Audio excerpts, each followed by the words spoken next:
संत सम्राट सदगुरु कबीर साहिब अनंत कोटि संत महापुरुषों की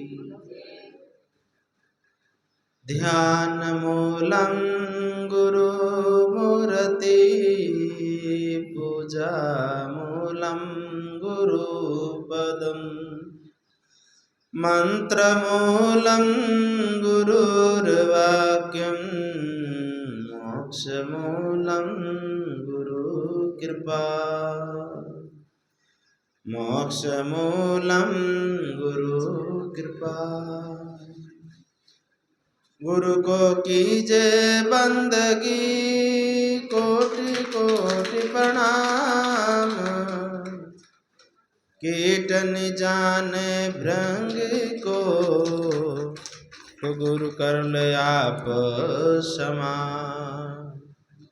कीट न जाने भृंग को तो गुरु कर ले आप क्षमा। गुरु भक्ति कर देते हैं सकल पाप को नाश।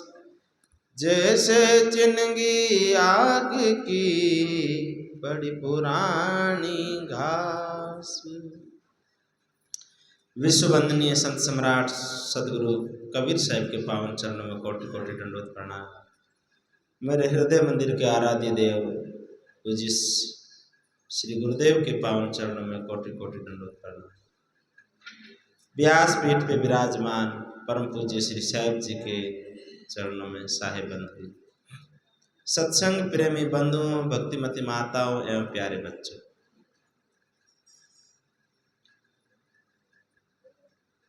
जीवन में मानुष जीवन में सबसे ज्यादा माता पिता बच्चों के दुख को देख करके ज्यादा दुखी हो जाते हैं, स्वयं के दुख से नहीं।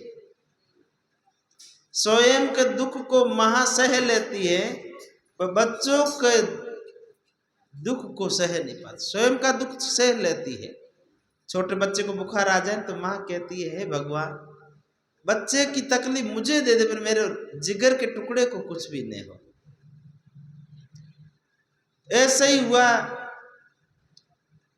सिद्धार्थ सन्यास ले लिए। इधर से यशोधरा के मायके में समुचित समाचार पहुंचा कि आपका दामाद, आपका पावना जमाई सन्यास ले लिए, राजपाट छोड़ करके यशोधरा को 1.25 महीने बच्चे राहुल को छोड़ करके सन्यास ले लिया। राजा दंडपानी ने सुना तो बहुत दुखी हुआ और अपनी धर्मपत्नी रानी को अमिता को बताते हैं, हमारा तो किस्मत ही फूट गया। अमिता कहती हुआ क्या, बताओ तो सही क्या हुआ। अरे बताना क्या बाकी रह गया है, मैंने तो पहले ही कहा था भगोड़ा है। मैं तो पहले ही बोला था कि देवदत्त के साथ शादी करते यशोधरा पर। तो माँ बेटी की जिद की वजह से ये सब प्रतियोगिता रखनी पड़ी, तब वो पास परीक्षा में उसके भाग्य ने साथ दिया। पर देखो आज मेरी पुत्री का भाग्य ही फूट गया है। अब 1.25 महीने के बच्चे को लेके पूरी जिंदगी कैसे गुजारेगी। वहां से रथ गाड़ी लेकर के और तुरंत वहां से निकल जाते। राजा दंडपानी और अमिता तुरंत आ जाते हैं। कपिल वस्तु वहां आकर के कहते हैं, राजा आपने जाने क्यों दिया, आपको रोकना चाहिए था।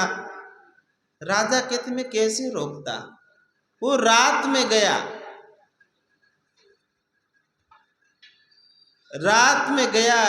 आधी रात को 12-1 बजे निकला। किसी ने उनको जाते हुए नहीं देखा और जो साथ में गया था उसको वापिस भेज दिया जना को। तो बोले कि आप ऐसे हाथ पे हाथ धरे कैसे बैठ सकते हो, उनको वापिस ले आइए, उनको वापिस ले आइए। राजा दंड पानी ऐसे बोलते हैं। तो राजा शुद्धोधन ने कहा कि जरूर मोह वियोग में बहुत दुख होता, प्राण निकलना बाकी होता। मोह वियोग बड़ा खतरनाक होता। राजा दशरथ का प्रभु श्री राम को वनवास हो गया, उनके मोह वियोग में तड़प तड़प के प्राण निकल गए थे। इसी प्रकार राजा शुद्धोधन अपने पुत्र वनवास में जाने से, संन्यास लेने से वियोग में बहुत आहत हो गए थे।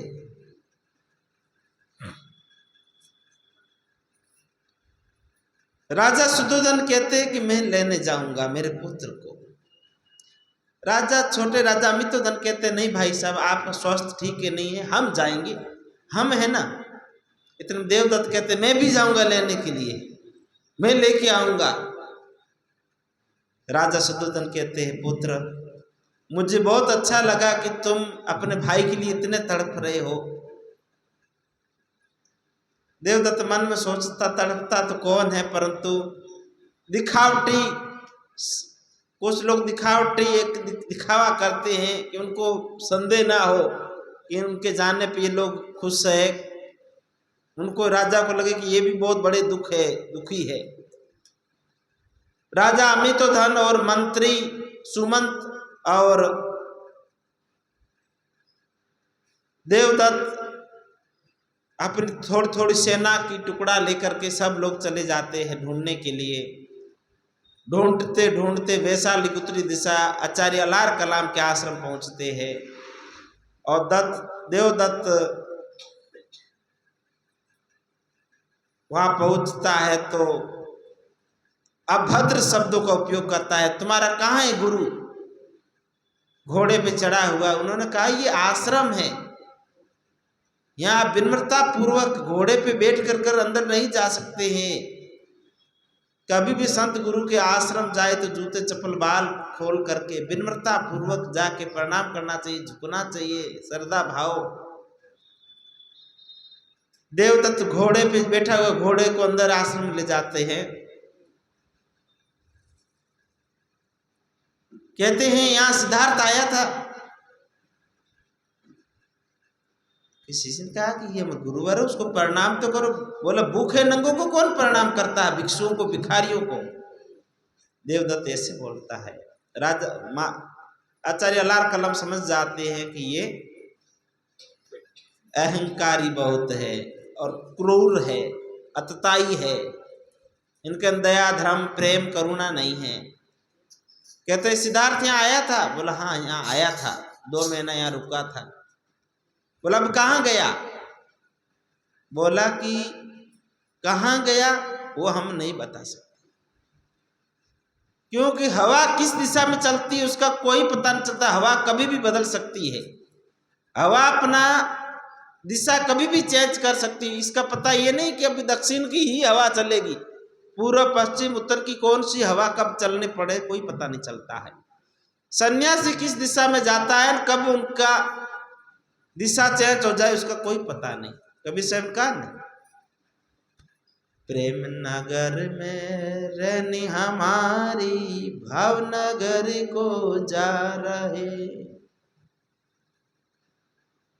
साहिब के किसी ने पूछा कि साहिब कहाँ जा रहे हैं? बोला कि हम प्रेम नगर में रहते हैं, जहाँ भाव होता वहां चले जाते हैं।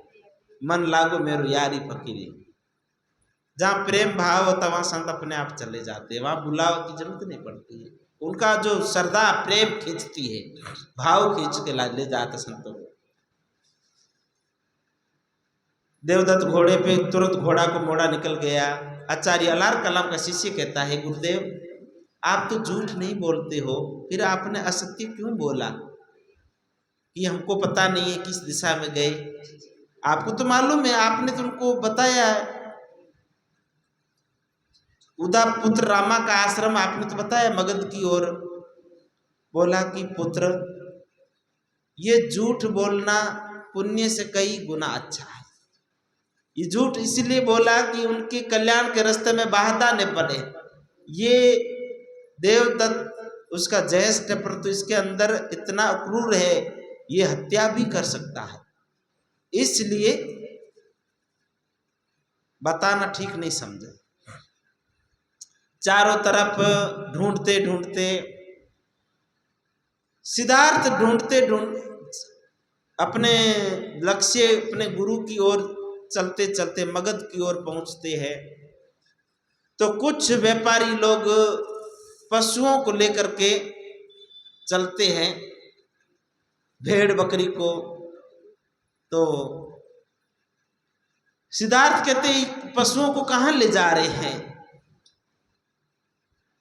तो व्यापारी कहते हैं कि हम मगध नरेश ने मंगवाए भेड़ बकरी को, वहां मेला लगाए और कुल देवी को बलि दी जाएगी।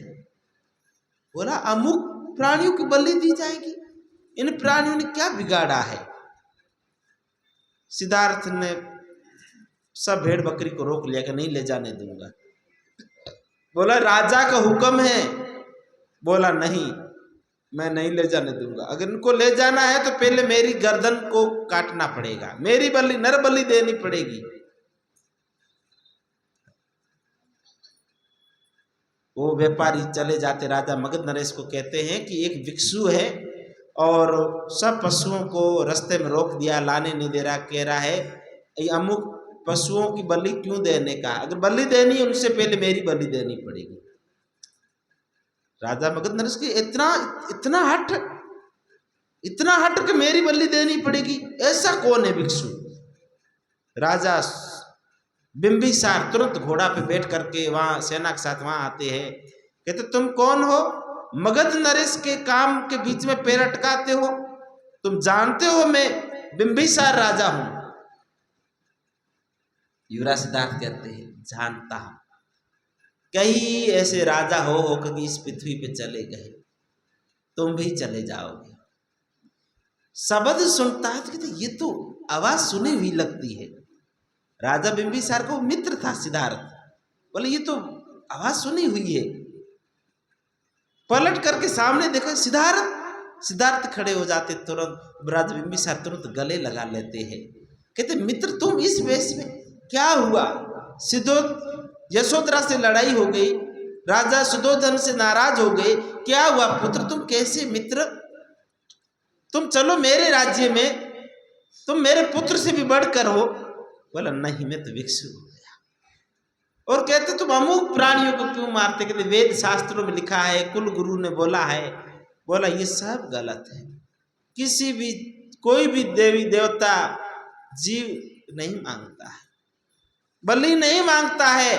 कोई भी धर्म ग्रंथ ये नहीं कहता। ये सब ब्राह्मणों पंडितों का धंधा है। जो खाने वाले होते थे ना, तो उस जीवों को कटाते थे।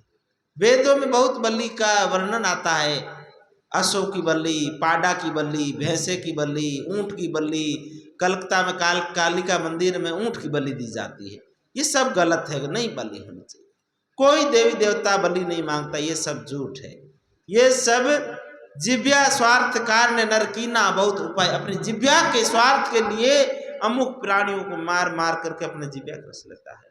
कभी भी कोई भी जीव को नहीं मारना चाहिए। कोई देवी देवता बलि नहीं मांगता है। कोई भी माँ अपने पुत्र की हत्या चाहेगी, माँ स्वयं मरना कबूल करेगी, अपने पुत्र की बलि नहीं चाहेगी। तो देवी तो सब अपनी माँ है, तो उसकी माँ के अपन भी संतान है। तो भेड़ बकरी पशु सब उनकी संतान है। इसलिए कभी भी कोई जीव को नहीं मारना चाहिए। सदगुरु कबीर साहब कहते जीव मत मारो बापूड़ा, सबका एक प्राण, हत्या कबू न छूटती तुम वेद सुनो चाहे पुराण। चाहे वेद पुराण गंगा कुछ भी ना लो, जीव हत्या करो उसका बदला चुकाना पड़ेगा। इसलिए ऐसा काम मत करो कि बदला चुकाना पड़े। सदगुरु सिद्धार्थ ने उस राजा बिंबिसार ने कहा मित्र मैं धन्य हूं, आपने तो बहुत मुझे महापाप से बचा दिया। मैं राजा बिंबिसार आज से घोषणा करते हूं हमारी कलकुल देवी की बलि प्रथा बंद होगी, केवल मीठा प्रसाद चढ़ाया जाएगा। राजा बिंबिसार ने बलि को, जीव बलि को बंद करवाया और वहां पे मीठा प्रसाद शुरू करवाया। इधर से राजा बिंबिसार कहते तुम चलो मेरे राजभवन में कुछ दिन वहां रहो। बोला नहीं, मैं अभी सत्य की खोज कर रहा हूं। इतने दिन में आचार्य अलार कलाम के आश्रम में वैशाली की उत्तरी दिशा में रहा। अब मैंने सुना है मगध के पूर्वी दिशा में आचार्य पुत्र उदारामा का आश्रम है, उनके आश्रम में मुझे जा करके उनकी शरण में बैठ के मुझे दुखों से छूटने का, जगत कल्याण का रास्ता मुझे ढूंढना है। राजा बिंबिसार के आंखों में आंसू धार आती, कहती है मित्र तुमको सत्य का पता चले, उस सत्य का ज्ञान मुझे जरूर करवाना, मेरे पास जरूर आना, मुझे उस ज्ञान का अनुभव जरूर करवाना। युवराज सिद्धार्थ कहते हैं कि जरूर मित्र, ये अपनी मित्रता के नाते में जरूर आऊंगा। सिद्धार्थ वहां से चल पड़ते हैं। आचार्य रास्ते में ही उनके राजा सुधोधन का मंत्री मिलता है और प्रणाम करके उस मंत्री को समाचार राजा बिंबिसार ने कहा कि कल यहाँ आए थे और यहाँ से अब इस रास्ते पे निकले हैं, आचार्य पुत्र उदारामा के आश्रम में जा रहे थे। और वो मंत्री पीछे जाकर के सिद्धार्थ से मिले और कहा, मंत्री को देख करके सिद्धार्थ बोले क्या बात है कहो। बोला कि राजा बहुत दुखी है और वहाँ महारानी यशोधरा, आप चलिए मैं आपको लेने आया हूँ। सिद्धार्थ कहते अब मैं चल नहीं सकता हूँ, अभी मेरी खोज पूरी नहीं हुई है। और देवी यशोधरा को कहना मैं जरूर आऊँगा, तुम प्रतीक्षा करना, मैं जरूर आऊँगा और तुम मेरे माँ बाप का ध्यान देना, राहुल का ध्यान देना। और पूरे परिवार का ध्यान रखने के लिए मंत्री श्री को बोला। और मंत्री को यशोधरा ने कमल का पुष्प दिया था कि अगर सिद्धार्थ मिले तो उनको ये मेरा प्रेम भेंट स्वरूप देना और सिद्धार्थ से भी मेरे लिए कुछ भेंट ले आना। कमल का पुष्प निकाल करके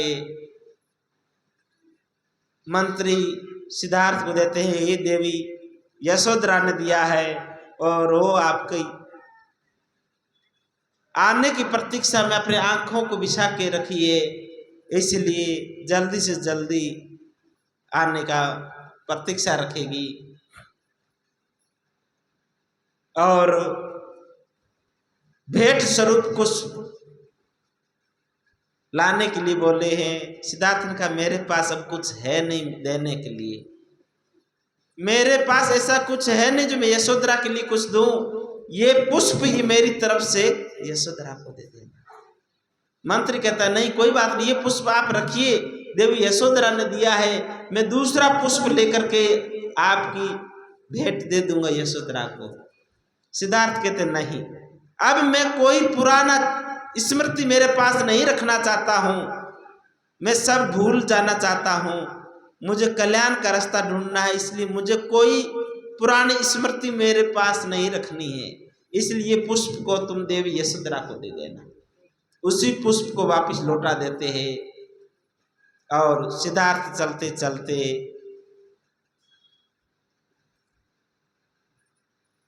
पुत्र उदारामा के आश्रम पहुंच जाते हैं। इधर सब मंत्री जाकर मंत्री ने कहा देवदत्त से सिद्धार्थ मिल गए, सिद्धार्थ ने मिलने से मना कर दिया है, चलो वापिस चलते हैं। देवदत्त मन में सोचता अच्छा हुआ मना कर दिया, अगर मेरे हाथ आता तो मैं गर्दन उड़ा देता, न रहे बांस न बजे बांसुरी, अच्छा हुआ मेरे रास्ते से स्वयं ही हट गया, अच्छा हुआ, नहीं तो मैं जिंदा ही नहीं छोड़ता। अब देवदत्त मंत्री के साथ में राजा अमितोधन सब वापिस आ जाते हैं। दासी ने आके समाचार सुनाए कि राजा अमितोधन आ गए हैं। राजा सुधोधन उठ करके दौड़ करके देखने के लिए खड़े हुए, जरोखा से देखने लगे तो राजा अमितोधन मंत्री देवदत्त खाली हाथ। यशोधरा ने समाचार सुने तो दौड़ करके आई कि आ गए हैं, परंतु खाली हाथ देख करके बड़ी निराश हो गई यशोधरा। राजा सुधोधन ने क्या हुआ? सिद्धार्थ मिले नहीं कि मिले थे, उन्होंने अभी मना किया, मैं सत्य का रास्ता खोज करके मैं जरूर आऊँगा, इसलिए अभी मैं नहीं चल सकता हूँ। राजा भी वापिस सिंहासन पे मूर्छित होकर गिर जाते हैं। पानी का जल का छींटा डाल करके राजा को होश आता है। इधर से देवदत्त जाकर के यशोधरा को कहते हैं, तुम भूल जाओ, निर्दयी है, निठुर है, सिद्धार्थ को हम लेने गए थे, नहीं मिला, कि तुम मिले थे? हाँ, मैं मिला था, ये तुमको फूल दिया है, गुलाब का फूल। इतने में मंत्री आता है, देवी यशोधरा, फूल केवल सिद्धार्थ में ही मिला था अकेला, देवदत्त नहीं मिले। तो ये फूल तो हम रास्ते में रात में विश्राम किया था तो चोरी हो गया था। देवदत्त ने चुपके से चुरा के उस फूल को अपने पास रख लिया था। देवदत्त का मुंह लटक गया और मुंह लटका करके वहां से चला गया। देवी यशोधरा कहती है, कहिए क्या बोला सिद्धार्थ ने? बोलो, सिद्धार्थ ने पास देने के लिए कुछ था नहीं, इसी पुष्प को उन्होंने छू करके अपने हाथ में ले करके अपने हृदय से लगा करके दिया, और उनके पास देने के लिए कुछ था नहीं। और क्या बोला? बोला, मैं जरूर आऊँगा, मेरी प्रतीक्षा करना। यशोधरा कहती, बस और कुछ मत कहना, आगे कुछ नहीं कहना, बस इतना कहा है ना आने के लिए। और ये पुष्प भेंट स्वरूप भेजा है, इसको उन्होंने अपने हाथ में लिया था, हृदय से लगाया था, ये बहुत है इतना मेरे लिए। यशोधरा, राजा दंडपानी कहते हैं राजा शुद्धोधन से, अब मेरी पुत्री पूरा जीवन कैसे सहेगी ये जीवन? मैं अपनी पुत्री को देवदा लेके जाऊंगा। राजा शुद्धोधन, मां प्रजापति कहती है कि ऐसे कैसे तुम करोगे? हम उस राहुल के और यशोधरा के तो देख देख के हम जिएंगे, उनको आप ले जाओगे तो हम तो तड़प तड़प के मर जाएंगे। वो कहता है राजा दंडपानी, नहीं, मेरी पुत्री को यहां नहीं छोड़ूंगा। राजा शुद्धोधन ने कहा कि यशोधरा के ऊपर डिपेंड करता है, हम जोर जबरदस्ती यशोधरा के साथ ना मने हम करेंगे, न तुम करना, हम यशोधरा से पूछेंगे, यशोधरा जो चाहेगी वो होगा। राजा दंडपानी राजा शुद्धोधन यशोधरा से पूछे, पुत्री, तुम्हारा पिता तुमको देवता ले जाना चाहते हैं। राजा शुद्धोधन के, पुत्री तुम स्वतंत्र हो, तुम जो चाहोगी वही होगा। देवी यशोधरा कहती है, मैं अपने सास ससुर के पास ही रहूंगी। राजा दंडपानी कहती, पुत्री तुम ये क्या कह रही हो? सिद्धार्थ तुमको छोड़ के चला गया है कि वो वापिस आएगा। अरे तुम पागल है, वो सन्यासी हो गया, वो अभी वापिस नहीं आएगा, तुम्हारी मति मारी गई है, तुम समझते क्यों नहीं हो? मैं तुम्हारा पिता हूं, मुझे तुम्हारी चिंता है, तुम चलो। अमिता तुम समझाओ तुम्हारी पुत्री को, ये थोड़े दिन में देख लेना राजा, ये सब तुमको भूल जाएंगे और तुमको रोना पड़ेगा। यशोधरा कहती, नहीं, आपसे भी ज्यादा मेरे पिता तुल्य ये मेरे ससुर है, और मेरी माँ से भी बढ़कर ये माता तुल्य मेरी माँ प्रजापति है, और मैं इनको छोड़ दूंगी, ये तड़प तड़प के मर जाएंगे। राजा दंडपानी और अमिता वापिस चले जाते देवदा, और इधर देवदत्त की बहुत गलत दृष्टि, गलत नीति बिगड़ी हुई, जैसे मीरा के ऊपर राणे जी की थी ना, इसी प्रकार यशोधरा कहती, तुम कभी मुड़ करके भी मेरे सामने मत देखना, मैं उनके प्रेम को ठुकरा नहीं सकती हूं, मैं राहुल के सहारे मेरी जिंदगी जी लूंगी। बोले, ये सुंदर रूप, ये सुंदर जवान अवस्था कैसे ऐसे रो रो के बिता लोगी? बोला कि मैं ही एक भिक्षु के भांति जी। देवी यशोधरा मंदिर जाती, भगवान की पूजा करने के लिए देखती है एक सन्यासी को, जो नीचे एक घास बिछा के सो रहा था, और मंत्री ने कहा था अब सिद्धार्थ एक टाइम ही भोजन करते हैं। सुबह देवी प्रजापति वहाँ पूजा लेके गई तो देखती नीचे सो रही है देवी यशोधरा। कहती पुत्री तुम नीचे क्यों सो रही हो घास बिछा के? बोला माँ मुझे रात में स्वप्न आया था और स्वप्न में मैंने सिद्धार्थ को नीचे घास के ऊपर सोया हुआ देखा और ऐसी ऐसी थी, इसलिए मैं भी एक महल में रह के भी सन्यासी की भांति रहूंगी। मेरा पति एक सन्यासी की भांति रह रहा है, मैं इस गद्दे मुखमली गद्दों पे कैसे सो सकती हूँ? और एक टाइम ही भोजन लेना शुरू किया और सन्यासी की सब गहने वस्त्र रंगीन बदल करके भगवी साड़ी पहन ली। राजा सुद्धोधन के पुत्र ये रूप मुझे देखा नहीं जाता है। बोला जो सिद्धार्थ का जीवन होगा वही मेरा जीवन होगा। यशोधरा एक सन्यासिनी की भांति ने उस महल के अंदर परमात्मा का भजन करने लगी। परमात्मा से प्रार्थना जल्दी से जल्दी सिद्धार्थ को उनके प्रश्नों का उत्तर मिल जावे। इधर सिद्धार्थ आचार्य पुत्र उदारामा के आश्रम पहुंचते हैं और वहां पे उनके गुरुकुल के गुरु थे जो आचार्य कौंडिन्य वो वहां मिल जाते हैं और उनको प्रणाम करते हैं और कहा कि हमने सुना है मैंने इतने समय आचार्य अलार कलाम के आश्रम में बिताए और अब मैं यहाँ आया हूँ और मुझे आचार्य उदारामा के मार्गदर्शन से मुझे सत्य की खोज करना। अभी मैं अष्टांगी मार्ग 8 ध्यानों से मैं ऊपर उठा हूं, अभी मेरे को दुख के कारण को मैं नहीं जान पाया हूं। ध्यान समाधि ज्ञान मार्ग मिला पर पूरे जगत का कल्याण कैसे हो, दुखों से कैसे छूटे प्राणी मात्र को। आचार्य कौंडिन्य कहते हैं ऐसे गुरुवर नहीं मिलते, वो ध्यान में गहरे ध्यान में उतर करके मिल सकते। अभी इतने दिन से मैं भी यहाँ हूं पर तो अभी मेरा भी गुरु से मुलाकात नहीं हुए। वो ऐसे प्रत्यक्ष में शब्दों से नहीं बोलते, मौन रहते हैं, गहरी समाधि गहन ध्यान में पहुंच करके फिर वो ध्यान से लेवल में बातचीत करते हैं, प्रत्यक्ष में ऐसी बात नहीं करते हैं और वो अपना शिष्य स्वीकार करते हैं। सिद्धार्थ ने बैठ करके गहन ध्यान में समाधि लगाया और समाधि में आचार्य पुत्र उदारामा ने दर्शन दिया और उनको ज्ञान मार्ग की बातें की और अपना शिष्य स्वीकार किया।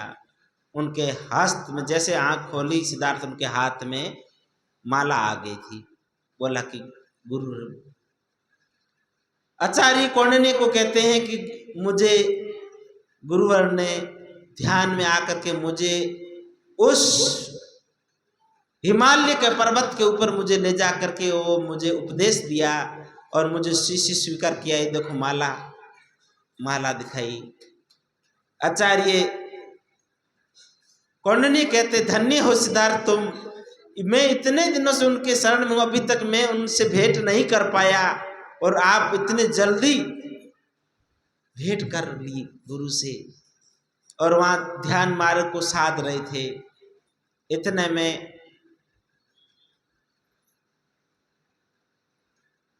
राजा प्रसन्नजीत ने कौशल नरेश के राजा प्रसन्नजीत ने एक